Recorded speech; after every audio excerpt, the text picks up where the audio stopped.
ഏതൊരു നടൻ്റെയും അഭിനയ ജീവിതത്തിൽ അവാർഡെന്ന് പറയുന്നത് ഒരു വലിയ ലക്ഷ്യം തന്നെയാണ്. അവാർഡ് കിട്ടി അംഗീകരിക്കപ്പെടുക എന്ന് പറയുന്നത് ഒരു മഹിമ തന്നെയാണ്.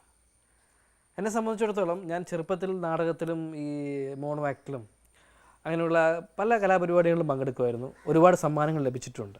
പക്ഷേ സിനിമയിൽ വന്നതിന് ശേഷം ഞാൻ പറഞ്ഞില്ല, ഏകദേശം ഈ ഒരു 10-16 വർഷത്തിനിടയിൽ 90 പടങ്ങളിലും മേലെ ഞാൻ അഭിനയിച്ചിട്ടുണ്ട്. പക്ഷേ നമുക്കൊരു അവാർഡ് കിട്ടത്തക്ക റോളുകൾ നമുക്ക് വളരെ അപൂർവമായിട്ട് ലഭിച്ചിട്ടുള്ളൂ. എങ്കിലും ചില കഥാപാത്രങ്ങൾ ലഭിച്ചിട്ടുണ്ട്. പക്ഷേ എന്തുകൊണ്ടോ പലരും പറഞ്ഞു നന്നായിട്ടുണ്ട്, ചിലപ്പോൾ അവാർഡ് ലഭിക്കുന്നതൊക്കെ പലരും പറഞ്ഞുവെങ്കിലും അവാർഡൊന്നും ലഭിച്ചിട്ടില്ല.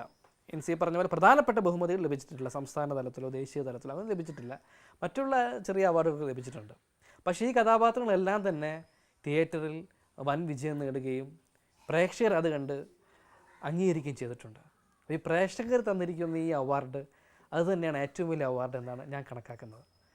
പിന്നെ എൻ്റെ ജീവിതത്തിലൊരു പ്രധാനപ്പെട്ടൊരു സംഭവം എന്ന് പറഞ്ഞു കഴിഞ്ഞാൽ എൻ്റെ ആദ്യത്തെ സിനിമ അനന്തരം, ഞാൻ 10ാം ക്ലാസ്സിൽ പഠിക്കുമ്പോൾ അഭിനയിച്ചാണ് അനന്തരം എന്ന് പറഞ്ഞ സിനിമ, അടൂർ ഗോപാലകൃഷ്ണൻ സാറിൻ്റെ. ആ പടത്തിൽ അഭിനയിച്ചതിന് ശേഷം അത് റിലീസായി അതിന് കുറച്ച് കഴിഞ്ഞതിന് ശേഷം ബഹുമാനപ്പെട്ട അടൂർ സാർ എനിക്കൊരു കത്തയച്ചിരുന്നു. അതായത് സംസ്ഥാന ദേശീയ തലത്തിൽ സുധീഷിന് അംഗീകാരം പ്രതീക്ഷിച്ചിരുന്നു. പക്ഷെ എന്തുകൊണ്ടോ എന്താണെന്നറിയില്ല അത് ലഭിക്കാതെ പോയി. നിരാശപ്പെടേണ്ട കാര്യമില്ല, ഇനിയും അവാർഡ് ലഭിക്കും എന്ന് പറഞ്ഞിട്ട് ആ ഒരു കത്താണത്. അടൂർ സാറിൻ്റെ കൈയക്ഷരത്തിൽ എഴുതിയ കത്ത്.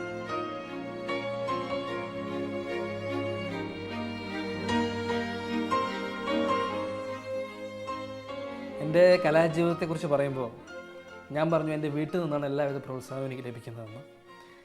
അച്ഛനെക്കുറിച്ച് പറഞ്ഞു, അച്ഛൻ എന്താ പറയുക, എന്നേക്കാളും, അല്ലെങ്കിൽ അച്ഛനെ ഇരുത്തിക്കൊണ്ട് പറയല്ല, വളരെ ഒരു മഹാനായ കലാകാരൻ തന്നെയാണ്. അപ്പം പക്ഷെ അമ്മയെക്കുറിച്ച് ചോദിക്കുമ്പോൾ അമ്മ ഒരു കലാകാരി അല്ലെങ്കിലും ഒരു വളരെ നല്ലൊരു കലാ ആസ്വാദകയാണ്.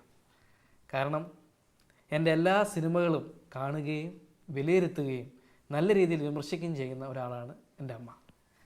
അപ്പോൾ ഇതുവരെയുള്ള എല്ലാ സിനിമകളും നമ്മൾ കണ്ടിട്ടുണ്ട്. അതുപോലെ തന്നെ പണ്ട് നാടകങ്ങളും എല്ലാം കണ്ടിട്ടുണ്ട്. തീർച്ചയായിട്ടും ആ വിമർശനവും എൻ്റെ ഒരു പ്രോത്സാഹനത്തിൻ്റെ ഭാഗം തന്നെയാണ്. ഇവൻ്റെ അമ്മ കലാകാരിയായിരുന്നില്ല, പാചകത്തിലാണ് കൂടുതൽ കല. പക്ഷേ എൻ്റെ കൂടെ വന്ന ശേഷം ലേശം സൂക്കേട് തുടങ്ങി. ആ സൂക്കേട് തുടങ്ങിയതുകൊണ്ട്, കലയുടെ സൂക്കേട് വന്നതുകൊണ്ട് കല ആസ്വദിക്കാനുള്ള അസുഖം വന്നപ്പോൾ ഇവൻ രക്ഷപ്പെട്ടു.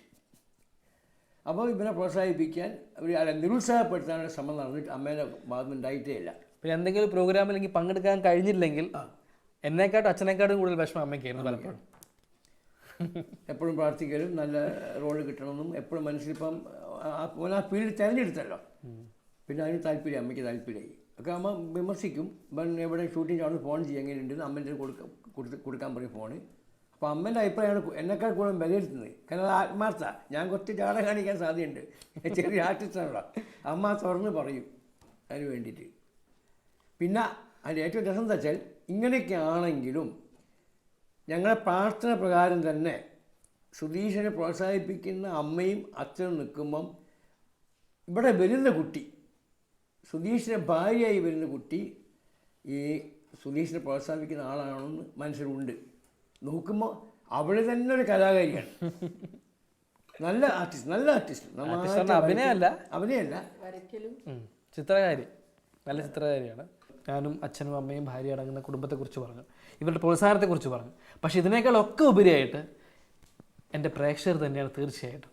അപ്പോൾ അവരും കൂടെ അവരുടെ പ്രാർത്ഥനയും പ്രോത്സാഹനവും ഉണ്ടെങ്കിൽ ഇനിയും ഭാവി ജീവിതത്തിൽ ഒരു കലാകാരനായി ഒരുപാട് അവസരങ്ങൾ നമുക്ക് ലഭിക്കുകയുള്ളൂ.